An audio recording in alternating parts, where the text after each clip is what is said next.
Imagina que você chegou num supermercado e naquela correria louca, quando você entrou naquele setor ali de bebidas e tudo mais, você viu aquele refrigerante, como que é o nome? Aquele que tem a embalagem assim vermelha com o líquido preto.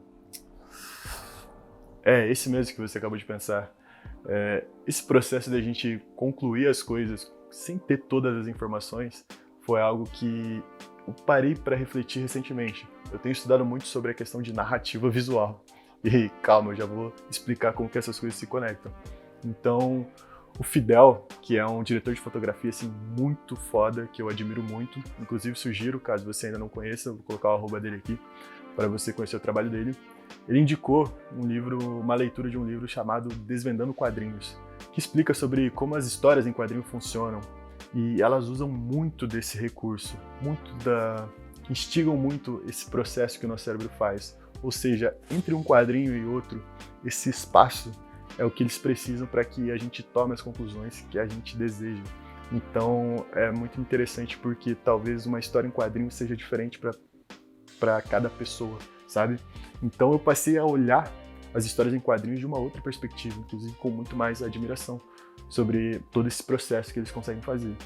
E sobre essa questão da gente concluir coisas sem ter todas as informações, foi algo que me pegou muito.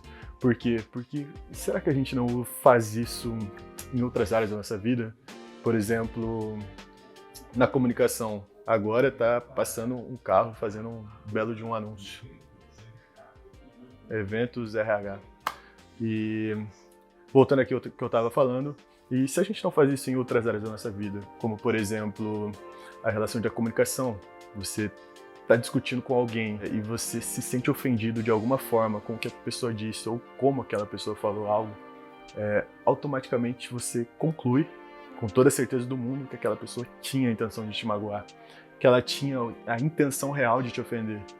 Mas para pensar como é esse processo quando é o contrário, quando nós somos o agente causador, ou seja, quando a outra pessoa se sente ofendida com o que nós dissemos ou com o que nós fizemos.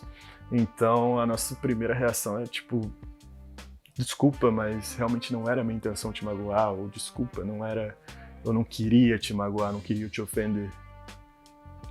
Repara como é doido isso?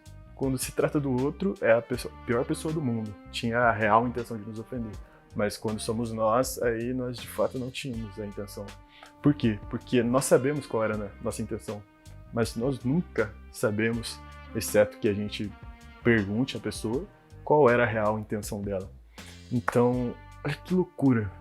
Porque quando você para pensar que você conclui que a pessoa era uma má pessoa, automaticamente já vem que ela é uma pessoa de um caráter ruim, vamos colocar assim, e isso afeta toda a percepção que você tem sobre a pessoa, não somente naquela discussão, mas talvez nos próximos meses, nos próximos anos, a maneira como você enxerga ela. Então, talvez esse pequeno ruído, se a gente fizer um ajuste do, por exemplo, falar, de fato, como que a gente se sentiu.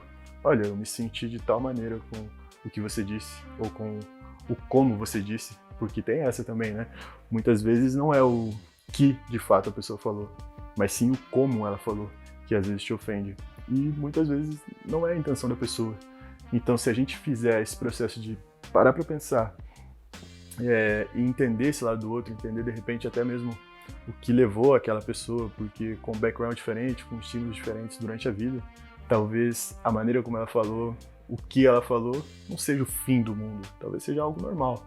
Mas para você, que tem toda uma história diferente, seja algo inadmissível. Então, entender esse contexto, conseguir controlar esse impulso numa discussão, esse processo que a gente faz de concluir com poucas informações, falar como você está se sentindo para outra pessoa, eu acredito que pode evitar diversos conflitos. Então, é claro, isso é uma maneira como eu enxergo as coisas. Você pode até mesmo ter um pensamento diferente disso, e aí você pode criar o seu canal no YouTube e falar sobre isso.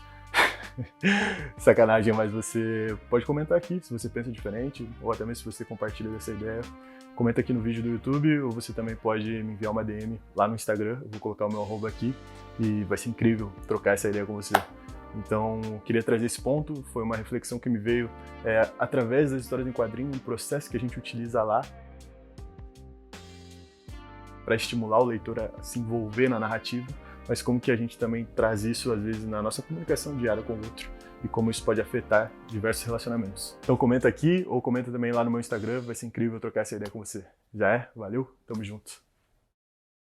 A reflexão que eu gostaria de passar para você foi essa que você acabou de assistir. Inclusive, agradeço o seu tempo, agradeço a sua atenção e tô colocando esse adicional aqui nesse vídeo porque 2 dias após eu ter gravado esse conteúdo, eu acabei sabendo da notícia de que o Fidel, o diretor de fotografia que eu havia citado nesse vídeo, ele veio a falecer.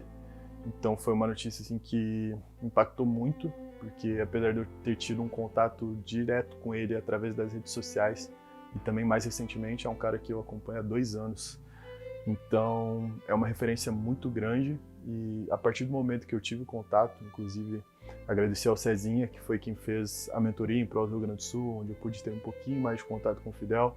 E aí depois disso eu consegui ter um contato ali através das redes sociais. E ele foi um cara muito gentil comigo, muito atencioso, muito prestativo. E foi também, de certa forma, até um motivo de orgulho ver que as pessoas que tiveram o privilégio de ter mais acesso a ele, de ter um contato mais profundo, assim, quando falam dele, quando homenageiam a ele, usam dessas mesmas características, usam desses mesmos adjetivos para descrever a pessoa que ele foi. Esse vídeo, essa reflexão que eu fiz, ela só foi possível através de um livro que ele fez a indicação.